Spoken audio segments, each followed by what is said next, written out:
Hello, today we're continuing our series on HBO's Rome drama series. And today we've got to episode 3 of the first season, The Owl and the Thorn Bush. And this hopefully will be one of those talks that will be a bit shorter than the first two, partly because the episode is briefer. It's only just over 40 minutes, but also because it's an interesting one that exemplifies some of the best and, to my personal taste, some of the aspects of the series that I dislike. But it's a sort of bridging one. We've had the build-up. Episode 1 has had us rushing around trying to introduce lots of different characters, the situation, clearly setting up the Civil War, even though it's starting in 52 BC, 3 years before that's going to happen. Caesar crossed the Rubicon at the end of episode 2, and this is the consequence. But it's one where it does it rather well, creating that sense of mood, of uncertainty, of surprise, that in January 49 BC, Caesar's opponents didn't expect the Civil War to begin so suddenly, so abruptly. And I think till the very last minute, they really expected Caesar to back down. Pompey could see himself as the proven commander, the greatest general of Rome. He's got all these legions, admittedly they're in Spain. He's got big figures in the Senate on his side opposing Caesar, many of them more bitterly than he's doing it, and therefore he still sees himself as the man Caesar needs. There's this sense that, well, if Caesar will just show sense and accept that I'm superior, accept that I'm dominant, and ask me to look after him, then I'm sure I can do something, and we can make sure that whatever happens to him isn't too bad and allows him to continue his career. And from Caesar's perspective, where that's clearly not possible, he sees himself as backed into a corner. In the series, he's much more active. He's expecting civil war. Now, whether that's because they want you to feel he's just decided it's inevitable, that seems to be the mood they're going for, or simply through ambition. But there is an element, and it's quite interesting the way the episode begins with the shock in Rome and the mood in Rome. And it's very much about Caesar approaching, Caesar marching through northern Italy towards Rome, and what's the reaction? How do people cope with this? How do they react to this? So some of this is done very well. I like Kenneth Cranham's Pompey showing the sort of the surprise, the shock, and hang on a minute, why does anybody start a war in winter? That's just crazy. You don't do this sort of thing. And his meandering tendency to tell these old stories about, I remember the time when I think it's fighting the pirates, he talks about in this one. Another thing that stands out in this episode is just how good the cast is. It works very well. They all play off each other because they tend to break up into particular groups, but they do it very, very well. So basically the story is this. You have the shock, the surprise in Rome, and the assumption, Caesar's a dead man, and you have the Atia telling everyone that Caesar's doomed the family and we're all going to die and all this sort of thing. They assume within this episode, and it continues throughout, that there's this sort of partisan factions within the city of riotous mobs who will strike against the other as soon as they assume it's weak. There isn't really evidence for that. The idea that Atia and her house is going to be attacked by a Pompeian mob, and that they're planning to commit suicide and all this sort of thing. And again, it gives a funny scene for Atia to be planning, which order are the slaves going to kill them, and then telling the slave, well, of course you need to kill yourself afterwards. I couldn't possibly let you survive. That would be dishonourable. It's that sort of macabre black humour that you get from the bizarre situations, but it is emphasising a level of violence that wasn't really normal, even in the civil wars of the 1st century BC. And it's assumed throughout the series that basically if you're on the wrong side, then man, woman or child, you're going to be killed. There's no indication that the prescriptions either under Sulla or later on under the Second Triumvirate, there's no clear indication of a woman ever being prescribed. There are some stories of abuses by the gangs of Sulla supporters, former slaves, this sort of thing, who are taking it out on the households of men who are condemned. But this is not the imperial system. Under the Principate, you'll have, for instance, the grim massacre of Sejanus's children when he's condemned, which they did very memorably and grimly in I Claudius. And as the imperial system develops, you do tend to wipe out the whole family. of your opponents and people who are accused of or found guilty of conspiracy. The Republic doesn't work like that, and it is still very much a chauvinist in the sense that essentially your violence is focused on the men and the adult men. You don't go around killing children, you don't go around killing women, and the idea of sort of mass rape and all this sort of thing, it's not there in the sources. There are these vague, fears of the terrible atrocities that any rebel group is likely to commit. And you've only got to look at Cicero's rhetoric surrounding Catiline's conspiracy, arson, murder, massacre, all this sort of thing, the end of civilization if these people have their way. So it's there, but this is exaggerated. One of the things the series obviously tries to do is set up the sense that life in Rome is very, very dangerous for everybody, including the aristocracy. You are not safe. It does push it too far. This whole thing is rather more restrained. And in fact, what people are talking about and what people are expecting, at least his opponents, is that Caesar will be another Sulla. If he tries to attack, yes, they're trying to say, well, we're confident we'll beat him, but this will just be appalling. He's going to kill everyone. Hence, they don't really go into it. Caesar will give a proclamation to Vorenus to read out to any civilians he meets, and then to post up in the what he says on the doors of the Senate House. But of course, as we've seen in the last episode, there wasn't actually a Senate House at this time because it's been burned down in 52, and the Senate just meets in various temples. So perhaps the speaker's platform or something like that might have been a better idea. But I can see from the point of view of the scriptwriters, let's keep it simple. We know about the Senate. Audience will know about that. Doors of the Senate. Fair enough. That Caesar parades his clementia, his clemency, that he will spare his opponents, that he will not consider anyone who wants to be neutral as an enemy, something that the Pompey and his supporters start to do fairly quickly, saying, if you're not with us, you're against us. The truth was, and you could see it in the votes in the Senate in the build-up to the Civil War, that a majority of Rome's elite didn't want to back either side and just didn't want a civil war. And while they probably disliked or feared Caesar more than they feared Pompey, they couldn't see any good reason for dying for either of them. They couldn't see any good reason for the Civil War, because essentially there isn't. It's all about, will Caesar be allowed to continue his career or will he not? So anyway, you have the nervousness in Rome, you have the surprise in Rome, and as I say, I quite like you get Pompey, lots of friction with Cato in particular, Metellus Scipio and others sort of hang around in the background. But you'll have throughout this episode Cato criticising Pompey for not being properly prepared, not being ready, and then for retreating.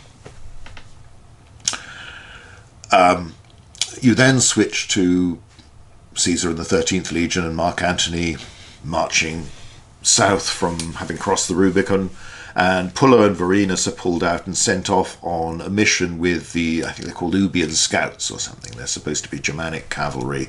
They're dressed as sort of vague barbarian types, very darkly clothed. That's a tendency in a lot of costuming in modern series, is to dress people in black whenever you possibly can. I mean, you've only got to look at the Game of Thrones stuff where virtually everybody seems to wear, certainly the soldiers in the military, they all wear black all the time. It's actually quite a rare colour in history because it's difficult to achieve in the solid and very clear and dark black that we get with modern dyes and modern materials. They've got some bits of fur and then they've got these slightly weird helmets. Some of them are obviously quite late antique type ones.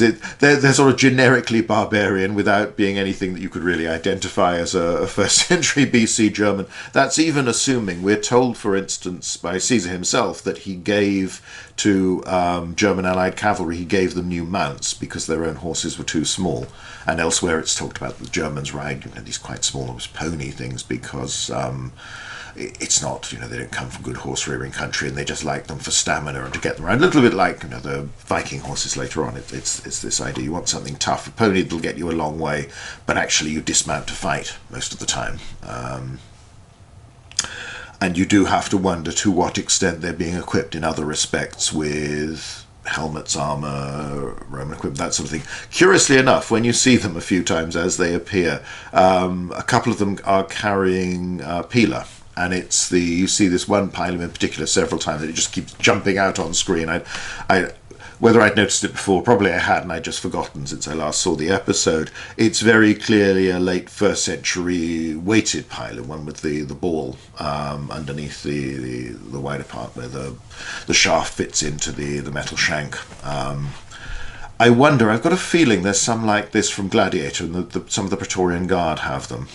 So I do wonder if this is a prop that's been, or several of them that have been doing the rounds they've got in the costume, the suppliers department, so they're simply, you do see equipment like that you notice, oh yeah, that was obviously made for that film, and it's just popping up again and again at various times. In the, now, what did it come out with in the end? There was a drama documentary series I was involved with for the History Channel where they did Alexander, Caesar and Cleopatra, and some of the Romans in that clearly have the Praetorian equipment, that black helmets and armour that you see in Gladiator, and it's what's available for hire and what's described in the catalogues of these companies of, oh yes, this is Roman equipment. So there's some odd helmets, there's lots of I suppose the idea is they look different, and fair enough, and there's no particular mention of Ubians as scouts or anything like that.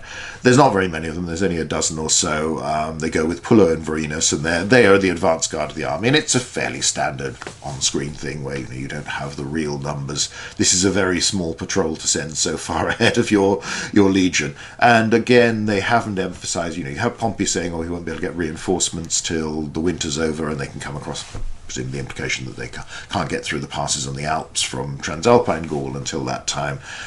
Actually, once he's crossed the Rubicon, Caesar summons reinforcements very quickly, and his army does start to grow in size. Nevertheless, it's still very small. And anyway, Pullo and Vorenus are sent south. They're ordered to stop when they meet any opposition, not to fight. They're ordered not to harm any civilians, not to loot, not to abuse people, anything like that, and have this proclamation which emphasizes that. So it's all about, Caesar in real life described this as a new way of war, a new way of conquest, of winning through mercy, through clemency, rather than slaughtering all your opponents, trying to conciliate. And there clearly was, in reality,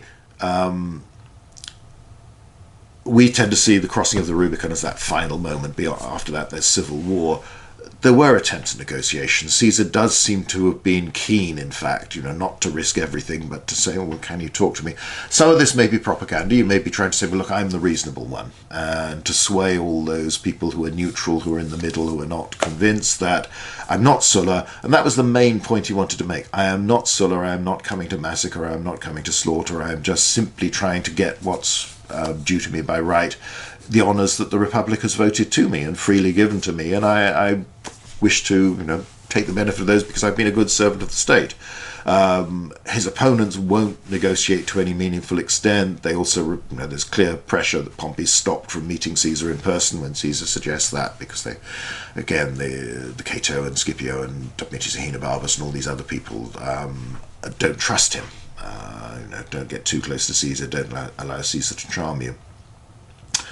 So it's one of those things. It's a nice convenient mission, so we get to our small group that we can cope with, because again it's while you have, it looks decent when the 13th is marching along. This isn't a show that has lots and lots of extras that can do the casts of thousands stuff, and it's only really in the second series where you start to get little bits of CGI. I seem to remember the Philippi scenes we'll get to. This is all really happening before that became affordable and reasonably effective, and has influenced the way dramas are done since then. So Pullo and Vorenus are sent south. Caesar asks Antony why Vorenus looks so sour and upset about this. Again, he's described as a Catonian by Mark Antony. There weren't too many people beyond a few aristocrats like Brutus, who was a relative, and others who aspire. The fame of Cato and the sense that he's head of a party or a particular way of thinking really grows afterwards. People are really saying, are you for Pompey or are you for Caesar? And it's yes, there's an extent of, to some extent, some are saying I'm for the Free Senate and all this sort of thing, which means Pompey is their leader, but it's Cato is probably made into a more significant figure, and the idea of somebody like Vorenus doing this and being thinking of himself as a Catonian. Although in the previous episode, again, it's been Atia and others that have described it that way in the Octavian, and he sort of said, oh, well, I suppose I must be because I think the rule of law and Caesar shouldn't break the law. It's interesting enough, you've got the idea that not all of Caesar's men are convinced, although Vorenus stands out alone. I suppose you have the example of Labienus in reality, sadly a character who didn't make it into the show, who served Caesar with conspicuous ability in Gaul. He's been the man Caesar trusts with independent commands and who always lives up to that trust.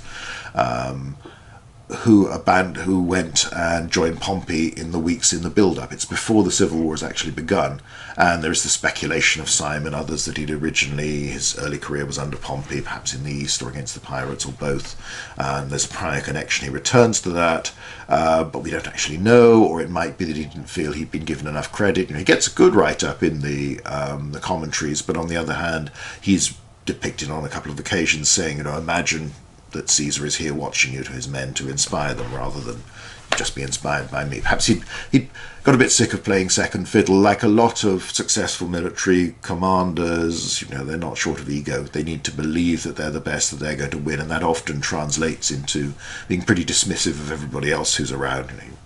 Look at Napoleon's marshals, or look at the Allied commanders in the Second World War. The enmity between Montgomery and Bradley, rivalry with Patton, Bradley and Patton not liking each other very much, particularly from Bradley's point of view. It's people who are willing to make those big decisions and face the consequences, which many of us will not be able to do, have to believe in themselves a lot. And as I say, that often means you don't believe in anybody else too well. So you have that defection. That's the only one recorded, really. Caesar sends Labienus' baggage after him, and the implication, oh, well, fair enough, it's up to you, and good riddance sort of thing. But he does quite well in the Civil War, but is never entrusted with the highest command, so probably they don't make the most of him. On the other hand, maybe he worked better with Caesar than he did with men that he hadn't been working with for a long time, if at all. So they go south, heading towards Rome. They encounter a group of Pompeian legionaries, and there's a nice point afterwards. It's explained a little afterwards by Pompey when Cato's saying, can't we stop Caesar? He's only got one legion. Pompey's saying, well, I've only got 3, and they're either new recruits or they're men who've fought under Caesar. And while they don't go into it, you'd had this move where, during the time of the Great Rebellion, and when Caesar had lost his 15 cohorts in 54-53, and then the big rebellion by Vercingetorix, the 2 extra legions are granted to Caesar. One he raises, but Pompey donates troops to support him. Then a little bit later, after the disaster of Carrhae, when the Parthians have attacked Roman Syria, blockaded Antioch briefly, besieged it, where they're driven off by Cassius, there is a decision to get 2 legions, one each from Pompey, one and Caesar, and make them the nucleus of an army to go to the east. Pompey chooses the legion that he'd already loaned to Caesar, so basically it takes 2 from Caesar. It's in the build-up to the Civil War. So it's nice they touch on that. They don't really explain the full thing, but that's quite nice. The other nice touch is that when Pullo and Vorenus run into something of a little rabble of Pompeian soldiers that are sort of camped any old how in a cluster, the camera pans across and you see their faces, and they're all boys, basically. They're youngsters. They look frightened. They don't look like proper soldiers. They don't look grown up. They don't look like the extras that are the men of the 13th, let alone, Pullo and Vorenus are death-dealing heroes. So that's quite a nice touch to emphasize these are newly raised troops, and you can't, they're not properly trained yet, they're not confident, they're not well led. So that's one of those nice little details they throw in, and it works well. Vorenus is trying to obey his orders and say, well, we don't attack, we've counts this as resistance. Pullo does the usual Pullo of blow this for a game of soldiers, charges off on his own. The Ubians, the Germans, all follow him, so does Vorenus, and the Pompeians flee. A few are cut down, and most of them just run. And then the report of this gets back to Rome, that Caesar's army, his advance guard, is only 30 miles away. This causes the panic that we can't stop Caesar. You get all the acrimonious debate. You've had, at the same time, you have a dinner party where Atia has invited Servilia and Brutus around. And this is when, she's talking about, oh, well, I'd cut Caesar's throat myself if he were here, and all this sort of thing, isn't it terrible, and all this sort of stuff. Again, as I say, all this rather exaggerated, and you have to remember as well that in real life, Octavia is married to Marcellus, and who's recently consul and will remain neutral during the civil war. But these are big. Marcellus and his brother, who's also been consul in 51 and 50. You are very well connected. You are not seen as, these are made, Atia and her family are made the closest associates of Julius Caesar. They are to some extent, but they're close associates of lots of other important people as well. And those connections may be more useful at the time. And of course the whole, you've got the, for me, slightly annoying subplot of Octavia and having had to divorce her husband, this, what's he called, Glabrio or Glabrus, I never quite get confused. Atia arranges for this chap to be murdered because the couple have been meeting up again and she wants to remarry. To me, that's far less interesting than being married to a consul, already having a child. And the connections now, I can understand for simplicity's sake them not wanting that, but on the other hand, what they invent just gets a little bit irritating to me. It's a sort of soap opera element that is there, I suppose, to show that, again, the character of Atia and her relationship with the children and her ruthlessness. But for me, it's not one of the bits I like about the series. In the same way, we'll also get more of the Vorenus and his wife Niobe later on, and her affair and all this sort of thing, and how they try to do it. Okay, I can see they're trying to humanize the bloke. They're trying to make it. I lose interest a bit when those scenes come along, and when they take over a little bit, as they do as this series and the next one goes on. To me, it's a shame, because the other stuff, the politics and the machinations there and the civil war, that's more interesting to me. But again, other people may think differently, and other people may love those bits, but I'm not going to talk too much about those subplots. So while Atia's despairing, and this is when they get the house gets attacked and threatened, and there's some graffiti scrawled on the outside to say, oh, there's no evidence for this sort of thing happening at all at this period or at any point during the Civil War, really. You have had the disturbances, but many of the main disturbances have occurred in and around the Forum or other public areas. There's little sense of them going and attacking houses of notable people and waging war against their families and all this sort of thing. That doesn't. So that's a conjecture on the part of the showmakers. Anyway, Pompey at this point realises that he hasn't got the troops to stand up to Caesar. Caesar's broken all the rules. He shouldn't have done this, but he's going to get away with it. So it's tactical withdrawal time. Let's pull back from Rome, because we can take it back once we've gathered our strength. We will be stronger. We are stronger than Caesar in the long run. It's just he's stolen a march on us, causing dismay and disgust from Cato and the like.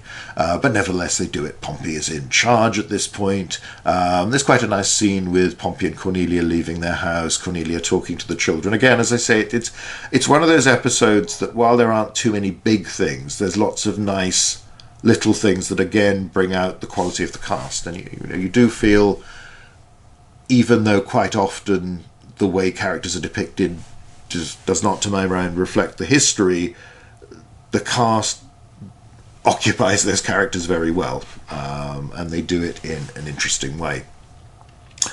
They then talk about Pompey getting there, the treasury way, getting the money out, and they send off, for their speedy getaway. It's one big ox cart, basically, laden up with lots of coins in chests, guarded by your best man, but he's promptly murdered by the soldiers that are sent with him. But there's only 9 men with him. It all seems a little bit, again, this is a sort of TV film MacGuffin type thing, where it's convenient for the plot, but you feel that this is really not a good way of looking after your most important gold reserves and this sort of thing.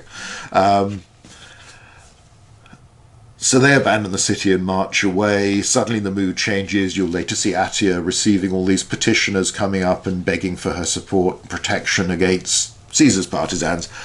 It's all exaggerated. I mean, it's, you know, it's fine as drama, but it doesn't really reflect what's going on, or that Atia had any sort of role, this sort of thing. I mean, again, the Atia of the series is, apart from the fact she's mother of Octavian, and Octavia is fictional. There is no basis for this character whatsoever. Doesn't mean she's not fun, she's not terrifying and amusing at the same time, that Polly Walker doesn't do the part very well, but it is an invention. It's not the real person. So Pullo and Vorenus keep going. They run across this ox cart full of all the loot, but they don't realise it. They attack. It's quite nice. Pullo, you know, Vorenus spots that these men just in cloaks without their armour on are obviously soldiers. Just by their caligae, you know, by their boots, basically, their army boots. Fair enough, although it's sort of footwear that you might find being worn by slaves.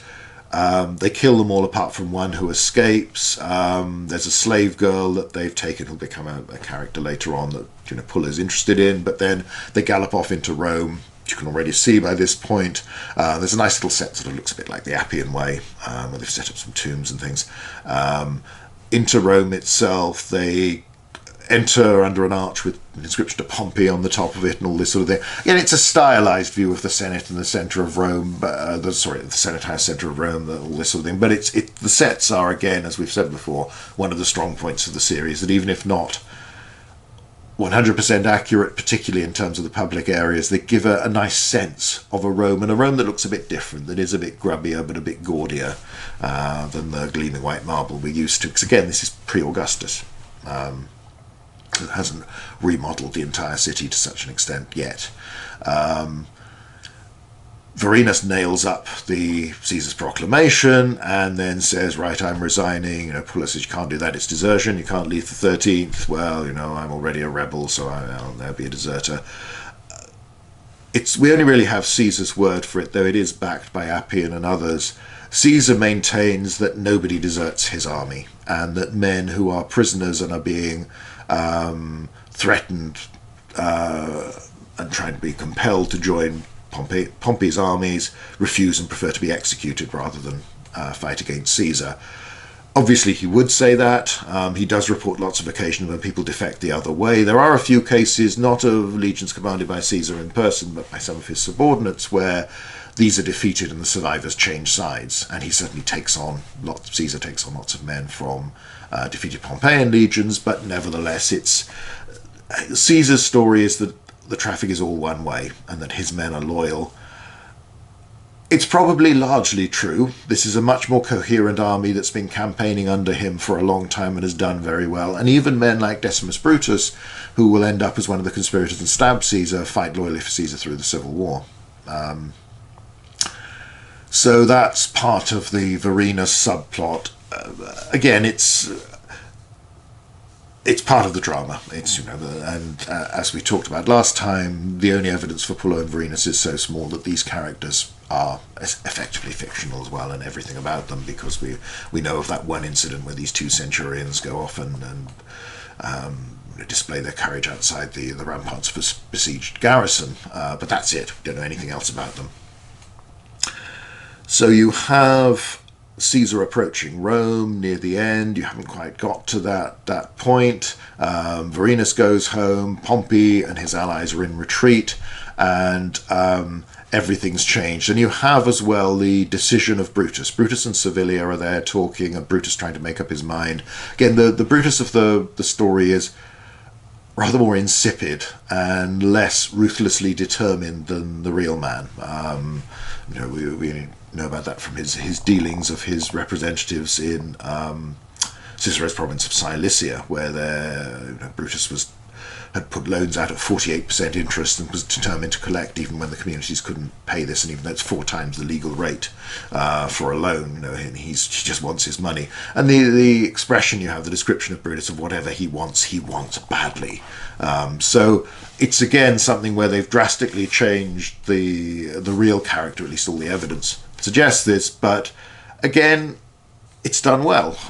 So I suppose, while I'd prefer it to be closer to the history, I can see what they're going for. They're trying to make the characters different, and again, the cast do it very well. So you have this nice discussion between Brutus and Servilia, and we're starting to see more of Servilia at this point. She's a fairly brief presence in the earlier episodes, and you get this long discussion where Brutus talks to her, no, I've got to join Pompey, even though I like Caesar, what he's doing is wrong. And that's, in a sense, that is how Brutus felt. At the time, he was closer to Caesar.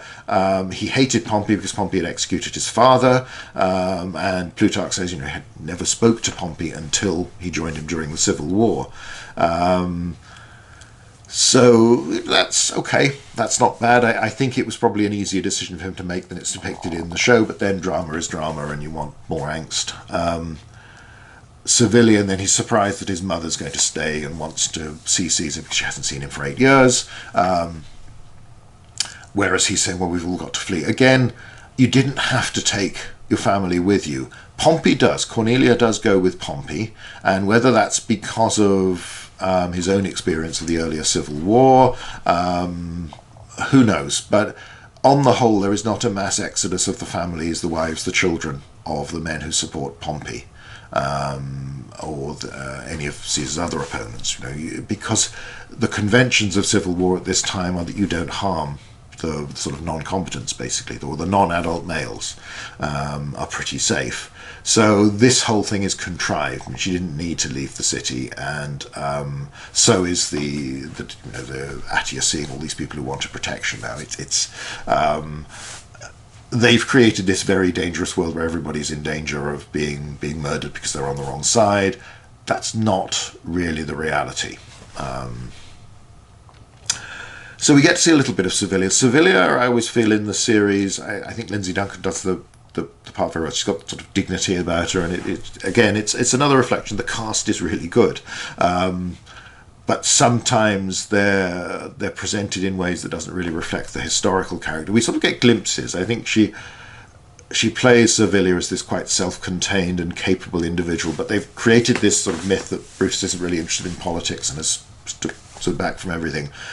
Servilia probably was one of the shrewdest political operators around in Rome at the time. She's married very well. After Brutus's father is killed, she marries a man who becomes consul. She gets her 3 daughters. They're all married to important men. It's no coincidence that when Caesar is murdered, Brutus has a sister or half-sister, one is married to Cassius, his main ally, another one is married to Lepidus, and the third to another of Caesar's prominent supporters. So this is someone who is manoeuvring very well, is working the system of how the sort of the Roman aristocracy works with its connections, with its marriage alliances, with its favours, and doing it to promote her son's career, but also to make sure that her family is well protected. And she is, she's a Servilia. She's one of the big families, so they know how the system works. We don't really get to see that side of Servilia, and we never know she's got daughters, and that Cassius is Brutus's brother-in-law, this sort of thing. Like a lot of people, it's rather like in Shakespeare, there's no space for Cleopatra's children in Antony and Cleopatra. It's just she needs to be the lover and the queen, not the mother. And that's broadly true. You'll sometimes get Caesarion props up in other dramas, but the rest, it's done slightly differently here, as we'll see when we get there. But it's a question of space, I suppose. There's only so much you can fit into a story when you've got limited on screen time.